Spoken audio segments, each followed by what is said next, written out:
La prière est une arme puissante. La prière change les circonstances. Il y a des choses qui étaient prévues négatives qui devaient arriver, mais à cause de la prière, les choses ont été changées. La prière fait intervenir le surnaturel sur la terre. Dans le livre de Matthieu chapitre 6, Jésus dit par exemple, Dieu sait de quoi vous avez besoin. Ce n'est pas une affaire de multiplier les paroles. La prière n'est pas simplement l'information, n'est pas l'exposition du besoin à Dieu. Non, la prière que la Bible définit, la Bible présente, est une connexion. C'est un réseau. La prière est un chemin. La Bible dit que tu as été béni de toutes sortes de bénédictions dans les lieux spirituels en Jésus. Tu as tout au ciel. Alléluia. Le moyen par lequel tu fais venir ces choses-là sur la terre où tu habites, c'est la prière. Quelqu'un vient te déclarer ceci: monsieur, on vient de découvrir que vous avez hérité d'un multimilliardaire en euros qui vous a légué un compte bancaire au Luxembourg de plusieurs milliards de dollars. C'est ton compte et c'est en ton nom. Et on te dit que tu es propriétaire. C'est-à-dire que même la banque qui détient le compte ne peut pas utiliser cet argent sans ton accord. Mais est-ce que tu sais que même si l'argent est pour toi, pour que cet argent-là parvienne à toi qui est en Côte d'Ivoire ici, pour que tu puisses en jouir, il faut respecter un process. Tu comprends? Ce n'est pas parce qu'une chose est à toi qu'elle est forcément active. Même un compte bancaire ici, c'est toi-même qui as travaillé, qui a pris ton argent et qui est parti le déposer à la banque. Est-ce que tu sais que pour pouvoir utiliser ton propre argent, il faut suivre un process? Quelqu'un est-il avec moi? La prière, en fait, c'est le process par lequel tu actives une chose que Dieu t'a déjà donnée sur la terre. Amen. Alors, toutes ces bonnes choses qui t'ont été données ne peuvent être activées en toi que par la puissance de la prière. Amen. Qui a son téléphone avec lui? Tu fais beaucoup de choses, non? Tu peux envoyer des emails à ça, tu peux prendre des photos, tu peux écouter la musique, tout ça, ok? Si la batterie est vide, rien n'est actif.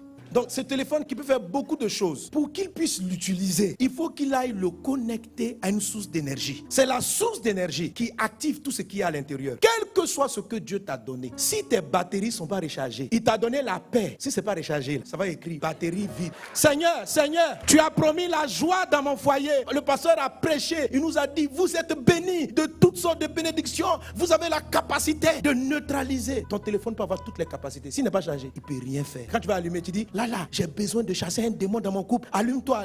Tu ouvres l'application, guéris palabre du couple. L'application s'ouvre. Les palabres du couple là, c'est une lourde application. Il y a des applications là. Si te reste 3%, c'est fini. Là, j'ai besoin parce qu'il paraît qu'en Jésus, les couples sont sauvés. Il paraît quand tu appuies l'application. Est-ce qu'on est ensemble? Quel que soit ce que Dieu a dit, si tu ne prends pas le temps de te brancher à Dieu, de charger la batterie, tu ne peux pas utiliser ça. Tu ressembles à quelqu'un qui n'a pas de téléphone, tu ressembles à quelqu'un qui n'a pas un moyen d'aller sur Internet. Tu es égal à une personne qui n'a pas les applis que tu as. Il n'y a pas de différence entre toi et puis quelqu'un qui ne connaît pas Dieu.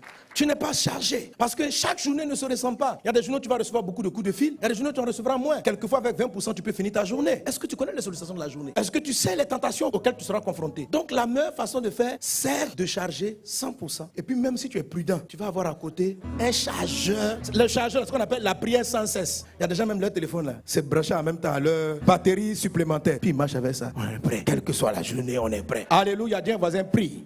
Est-ce qu'on est ensemble? La prière est simple. Notre monde aujourd'hui nous permet de comprendre ce que c'est que la prière. La prière, c'est aussi le réseau de connexion par lequel Dieu télécharge les choses qui ne sont pas encore en toi. Il y a des combats, Dieu même sait que tu n'es pas encore prêt. Et il se dit, ah mon fils, ça là, au départ, je t'ai donné ton téléphone sans cette application.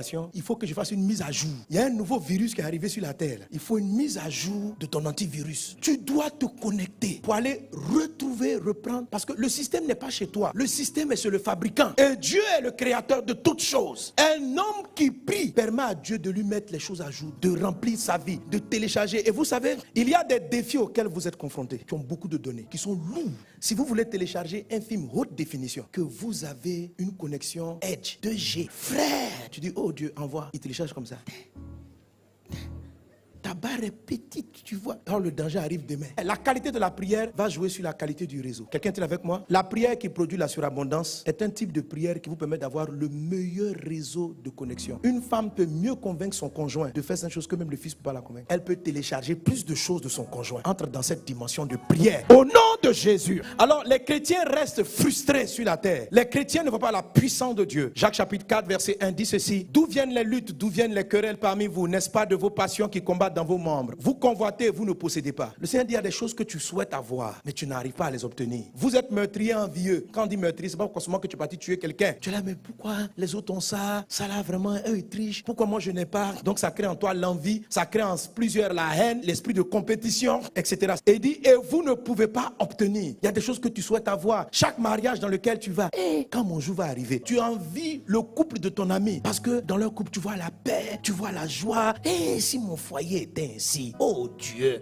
comment j'ai fait pour marier cette femme? Ah là là. Il dit, vous souhaitez, vous ne possédez pas. Pourquoi? Parce que vous ne demandez pas. Mes amis, la première chose qui fait que les gens n'obtiennent pas, c'est parce qu'ils ne demandent pas. Trop de gens ne prient plus. Vous avez donné votre vie à Jésus, mais vous ne priez pas. Tu pries combien de fois? Comment tu pries? Je me suis posé la question, mais Seigneur, pourquoi c'est un chrétien, malgré tout ce que tu dis, ne prie pas? Il dit, les gens ne prient pas parce qu'ils ne croient pas dans la prière. Ils n'ont pas l'impression que la prière change quelque chose. Qu'en fait, ce que Dieu veut, il finit par toujours le faire. Donc, si Dieu ne veut pas que tu aies cette chose, il va te donner. Il faut prier ou il ne va pas te donner. Et d'ailleurs, même si tu ne pries pas même là, qui veut que tu aies là, tu vas avoir quand même. Dis à un voisin, ce n'est pas vrai. C'est pour ça que beaucoup de personnes ne prient pas. Parce qu'ils se demandent à quoi ça sert de prier. Tu pries pour avoir du travail. Tu pries, tu jeûnes, tu fais des offrandes. Le jour où tu trouves le travail, on t'a embauché. On embauche 10 païens à côté. Ils n'ont même pas prié. Et parmi eux, il y a des sorciers. Toi, tu te dis, mais moi, j'ai fait 30 jours de jeûne. Et puis Dieu a ouvert la porte pour ce travail. Lui là, il n'a même pas prié une fois. Il arrive, nous tous, on a déposé nos dossiers. Et puis on le prend.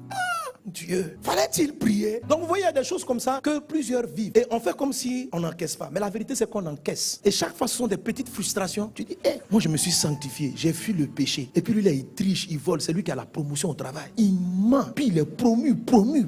Et toi, tu es en bas. Tu vois, il y a des choses qui frustrent. C'est pourquoi ils ne prient pas. En fait, quelquefois, ils sont là, ils marmonnent des choses. Ils sont là, oh mon Dieu, qui est comme toi. Mais dis qu'ils vont sincèrement demander quelque chose à Dieu. Non, la preuve. La majorité des chrétiens, aujourd'hui, lorsqu'ils déposent un dossier, ils ne comptent pas sur la prière pour faire avancer. Ils comptent sur leur relation. Ils se disent, qui je connais?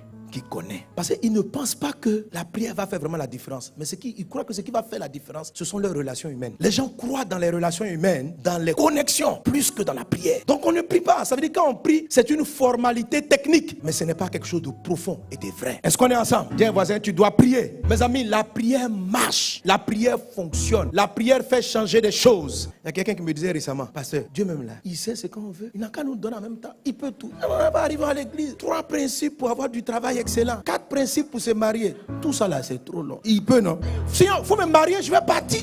Tu peux faire, non? Il faut faire. Est-ce qu'il y a des gens qui prient comme ça? Ça, ce n'est pas une prière, c'est une plainte. Il y a beaucoup de gens qui sont rentrés en mode désabusé, découragé. Et tout ce qu'ils émettent vers le ciel, c'est que si je n'ai pas rétrogradé, je suis là, quoi. Mais ton jour, c'est mon jour.